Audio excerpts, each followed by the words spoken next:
So, so here we have Point Loma and Concordia St. Paul battling here in the semi-final 1, semi-final 2, with the winner of this taking the winner of Tampa Ferris State.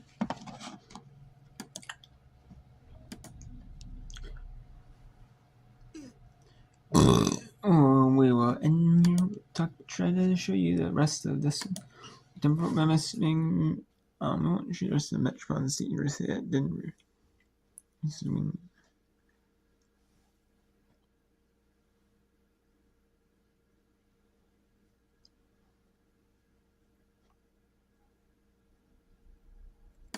Can't find the floor. Well, and some of that is just because the Roadrunners have been out of system so much that Rock knows that that ball is going to the left pin and Getterman. Tanner doing a great job from the service line for Wingate. Overpass to Vavau. Free ball from MSU Denver. Hoffman dumped in by Van Heist, who continues to get offensive for Wingate. Van Heist has really worked on that center down, moving that around with her left hand, a different zone from the court. This is a 6-0 run for Wingate. This is a match. We just keep our going back and forth. We've seen runs throughout the entire match from both sides. And this is just the center getting offensive. You have great peripheral vision as a setter, and she sees the giant donut in the floor on the opposing side of the net. So opportune time to go to the center down.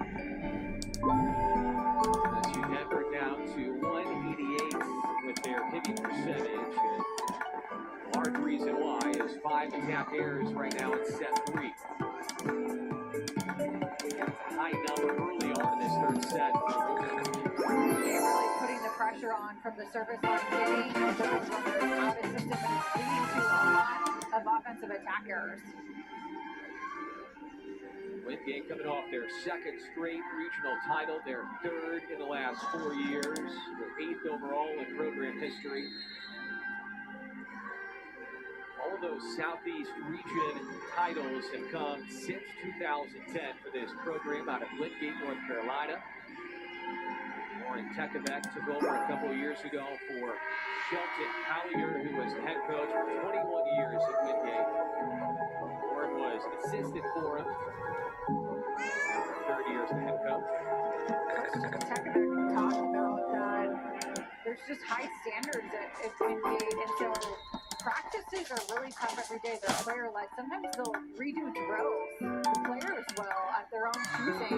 They don't think they're being good enough.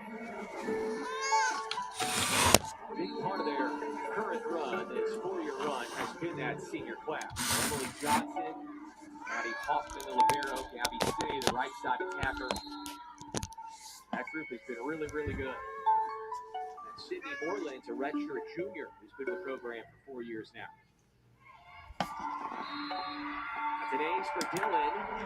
Emerson Dillon collecting the ace for MSU Denver. For second here today.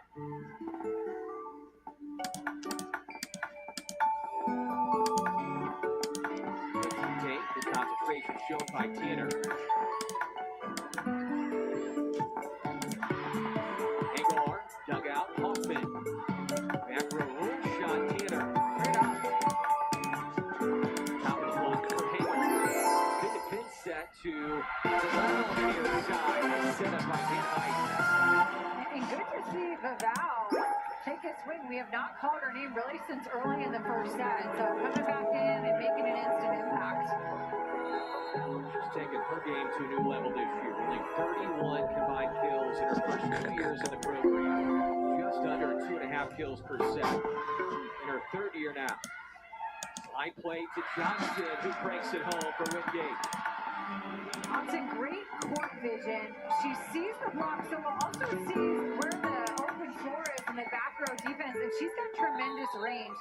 So she can spray the slide all over the court. It's for a high percentage, 386 this year for Emily Johnson. Gorman rejected out of the middle.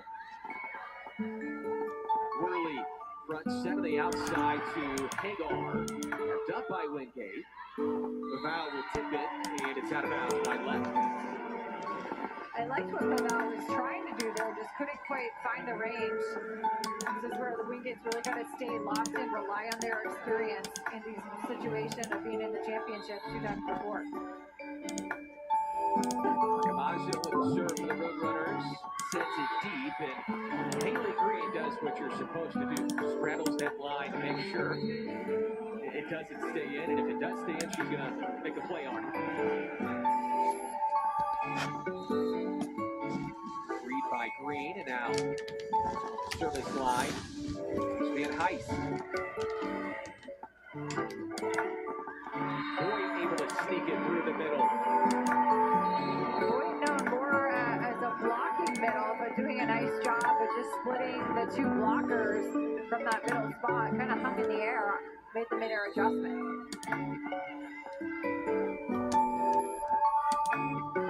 Receive Riley Tanner. Swing out of the middle for Emily Johnson, uses the block. Her 8th kill, only 1 air on 21 attacks.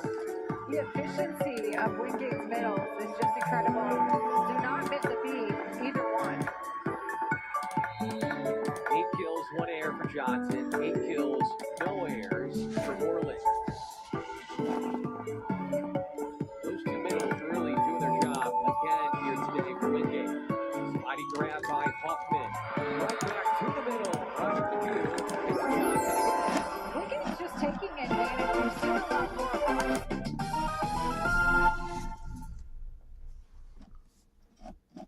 Alright, so there's no mini timeout.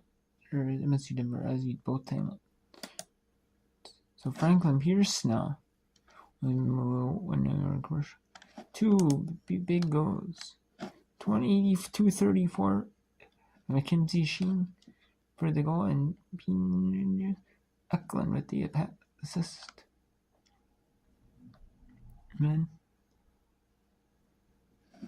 then there was a Washburn goal. McKinley and Rowan. What's that goal?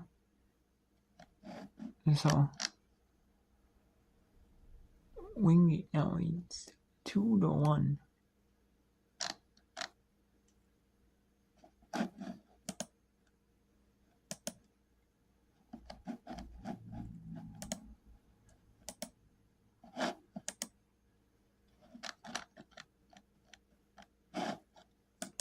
At the moment, the go-ahead strike for the Ravens.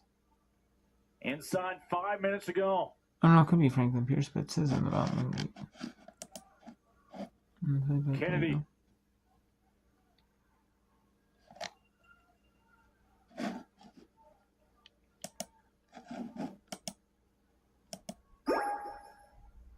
Washburn had only given up 10 second-half goals all year.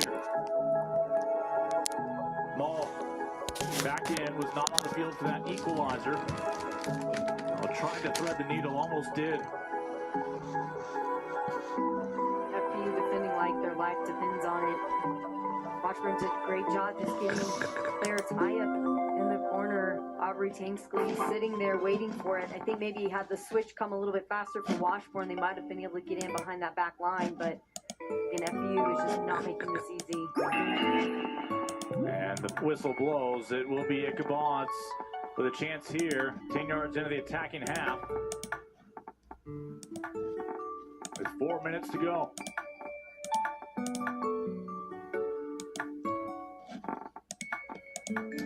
Shay Taylor will do the honors. One of the seniors for Washburn, who all of a sudden has to fight off the urges to think about her collegiate career possibly being down to 4 minutes. She had the goal in the quarterfinal on a set piece. She's never had a goal in her career before, so she's already had some moments here this postseason. We'll send this one back towards the mixer. It's going to be a goal kick.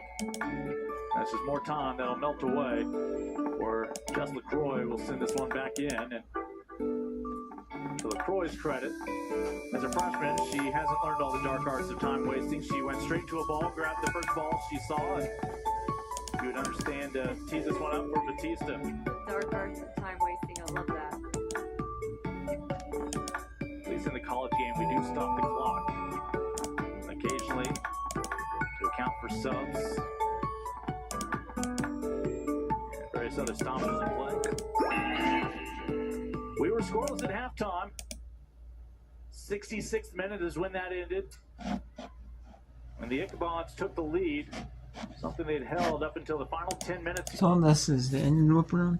I'm gonna watch the Minnesota Gophers versus Pittsburgh Panthers women's volleyball regional semifinal match. So I'll be watching that, and the winner, and we'll go to the regional final in Pittsburgh, Pennsylvania. And this is so 2.5 minutes ago.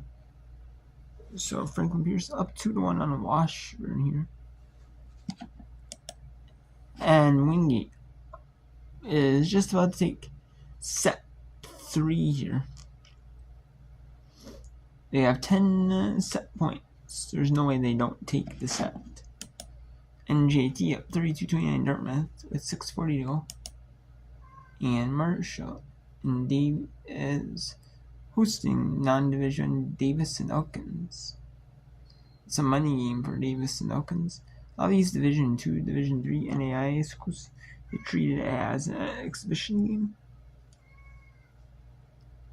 Because they're allowed like so many games against like higher division teams.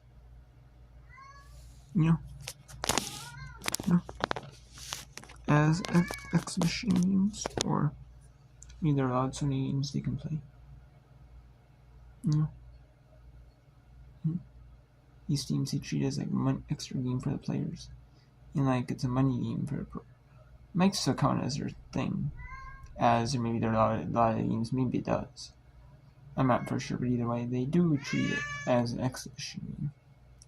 In the Division 1s, you treat it as a regular season game, because the Division 1s usually win these games.